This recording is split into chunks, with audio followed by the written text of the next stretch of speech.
start by asking you about a fund that you are now raising, the Vision Fund. It's supposed to be a fund of $100 billion? Yes. Now, that would be the biggest fund ever raised. So when you told people you were going to raise a $100 billion fund, did they tell you you were a little crazy? Well, some people said. You had a meeting with a man who was the Deputy Crown Prince of Saudi Arabia, who's now the Crown Prince of Saudi Arabia. And as I understand the story, you went in and in 1 hour you convinced him to invest $45 billion. No, it's not true. Okay. 45 minutes, $45 billion. Okay, sorry. Okay, I apologize. In other words, so if you had had... $1 billion per minute. What could you have said that was that persuasive to get $45 billion in one meeting? Well, actually, I said, you came to Tokyo as the first time. I wanna give you a gift. I wanna give you a Masa gift, the Tokyo gift, $1 trillion gift. And he opened up his eyes and said, okay, now it's interesting. All right. So I woke up him and said, here is how I can give you a $1 trillion gift. You invest $100 billion to my fund, I give you $1 trillion. But what is it that you told people? What was the vision that you actually gave them? So one vision, which is singularity. Singularity is the concept that the computing power, computers' artificial intelligence, surpass mankind's brains. The singularity is the concept. The word means that is the point at which a computer becomes smarter than a human brain. Yes. Today already, computer is smarter than mankind for chess or Go or weather forecast. To some expert systems, computer is already smarter.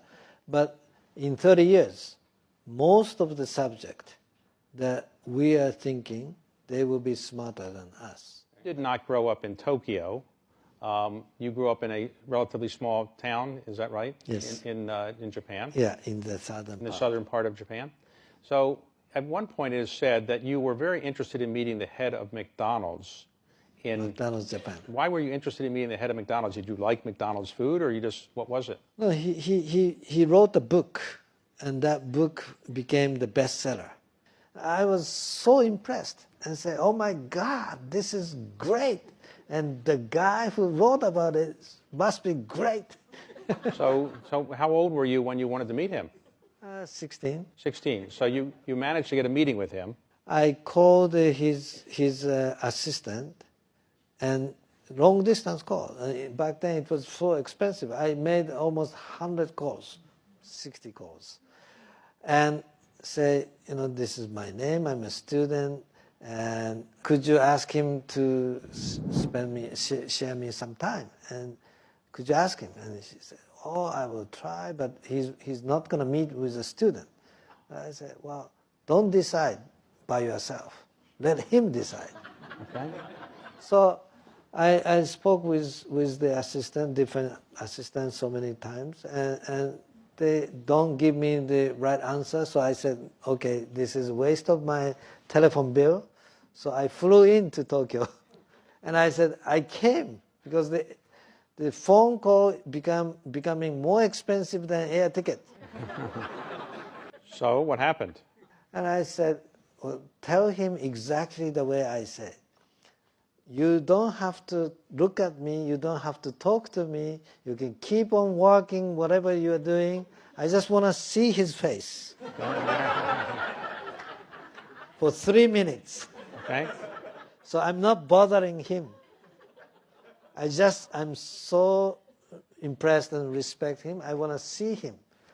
And if you tell him that I'm not going to bother him, time is money, he says, I'm not going to damage his life. She actually asked. And he said, okay. Actually, he spent 15 minutes with me, talking face to face. And he gave you some advice, which was to learn. Yeah, I asked him, what business should I do? Computer. That's the one. If I were you, at your age, at this time of the,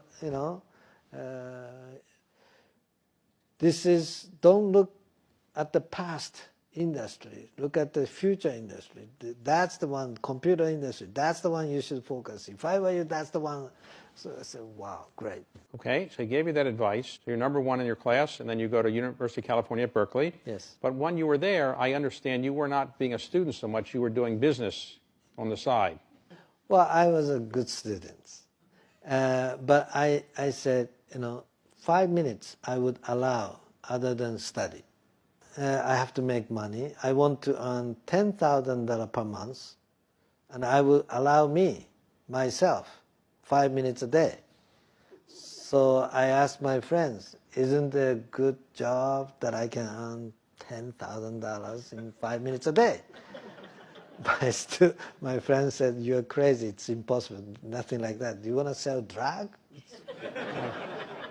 So I said, no, I don't want to do that. So I said, okay, what is the best, most efficient use of my time? It's invention. It's invention, and I have to file a patent. If I get the patent, 5 minutes, if I focus, I can come some idea. I can make some idea. So I set alarm clock 5 o'clock, 5 minutes. And tick. In 5 minutes I said, come, invention, come, come, right? So I did that. And it worked. It worked. You invented a machine that helped people translate languages? Yeah, that one was the electronic dictionary. The first electronic dictionary, many students use electronic dictionary. The first one ever made was by myself. First electric dictionary. Yes. And you sold it to Sharp? To Sharp. And you made a lot of money. Yeah, $1.7 million. So what did you do with $1.7 million then? Well, I used to start SoftBank. Okay, so did you move back? I did one more project. I made another 1.5 million. So I made 3.2 million in 18 months. So that is better than $10,000 per month. Right. I told that to my friend. Look, I got $3.2 million, and I kept working only 5 minutes a day, as I promised you. But then after you graduated and you made these successful inventions, you moved back to Japan. Is that right? Why did you move back to Japan? Not that it's not a great place to move back to, but you're in Silicon Valley area. Why not stay there? I created a company, and my employees asked me to stay, but I said, no. I promised to my mother when I decided to come study in the States. She was crying in the airport, and I said, no, don't cry, Mom. After I graduate from the school, I come back. I promise. She said, no, you don't come back. This is the forever, farewell. No, I promise you, don't worry, I promise you. So I kept my word. All right, so you moved back to Japan, and then you start a company called SoftBank. What was SoftBank's purpose? What kind of business were you in? So that was the beginning of the time of the personal computer got started. So, but there's hardware, not enough software. So I aggregate all kinds of software from the small software houses, and I wholesale to the PC stores. So it's like a bank, the software's bank. It's not the money bank. The software wholesaling, storing in my warehouse. So it's like a concept. So it was very successful. SoftBank stock is going up. And then you decide at some point to start investing. One of the investments you made is considered by many people to be the most successful investment in the history of mankind. You invested roughly $20 million in Alibaba, and at the time it went public, it was worth roughly $90 billion. So 20 million to 90 billion is a return of about 4,500%. Now, Jack Ma is a very distinguished individual now one of the most successful entrepreneurs in the world. What is it that made you feel this was worth putting in $20 million? Well, he had no business plan and zero revenue. Employees, maybe 35, 40 employees. But his eyes was very strong eyes, strong, shining eyes. I could tell from the way he talk, the way he look at. He has a charisma, he has a leadership. So his business model was wrong. It's the way he talk, the way he can bring young Chinese people following him. Before Yahoo was so famous, you made an early investment in it, which was spectacularly successful. How did you hear of Yahoo? Yeah, Yahoo US was still private, 15 employees, and I convinced Jerry to take $100 million of our investment. So at the time we negotiated, we agreed they grew from 15 to 35 people, 35 people. And we invest $100 million to own 35%, and actually went IPO and made a great return. And at the same time, I convinced him to start joint venture, board of Yahoo Japan, where we put $1.2 million, they put $0.8 million, $2 million startup capital. We own 60%. Now, let's talk about one big mistake you made overall. Obviously, you're very successful in almost everything you've touched, but you were making a lot of internet investments around the turn of the century, around year 2000, 1999, 2001. The market went down in the tech crash, and it is said that you personally lost $70 billion of net worth, the greatest loss that any human being has ever suffered financially. So how did you feel losing $70 billion of net worth? 1 year before that, actually, my net worth, personal net worth, was increasing $10 billion per week. For 3 days, I became richer than Bill Gates. Wow. Did that upset him, or? No, before I told to anybody else, our stock started crashing. Okay. So in 6 months after that, our share price went down 99%. So we almost went bankrupt. And somehow I survived. You rebuilt your business. And among the things you did was you bought some very well-known companies. So you bought Vodafone's mobile telephone business in Japan. At that time, I said, now is the time to go next stage, which is the internet will become mobile internet. So I had to either get the license from the government for the spectrum or acquire Vodafone Japan.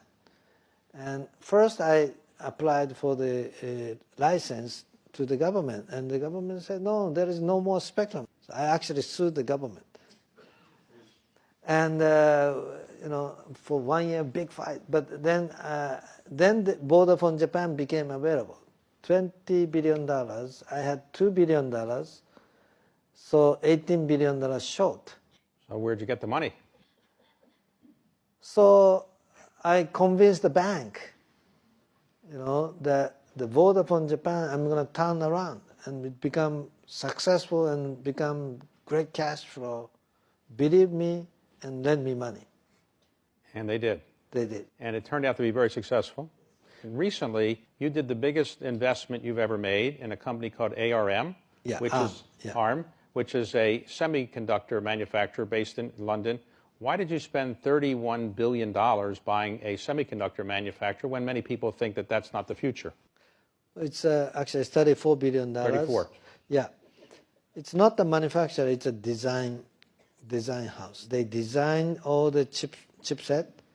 They have 99% market share for any smartphone that you have in your pocket. ARM has 99% market share, right? In next 20 years, they're gonna ship 1 trillion chips, designed for 1 trillion chips. So I said, this is the company. This is, nobody can live on the earth anymore without chip. Chip is everywhere, in the car, in your refrigerator, everywhere. So if chip is something that everybody needs, and if there is one company has 90% market share, there must be a value. They're not monetizing well enough, but if I own it, we can monetize much better. So that's my belief. So I think the company is going to be more valuable than Google. So let me ask It's you. not available. It's a private company now.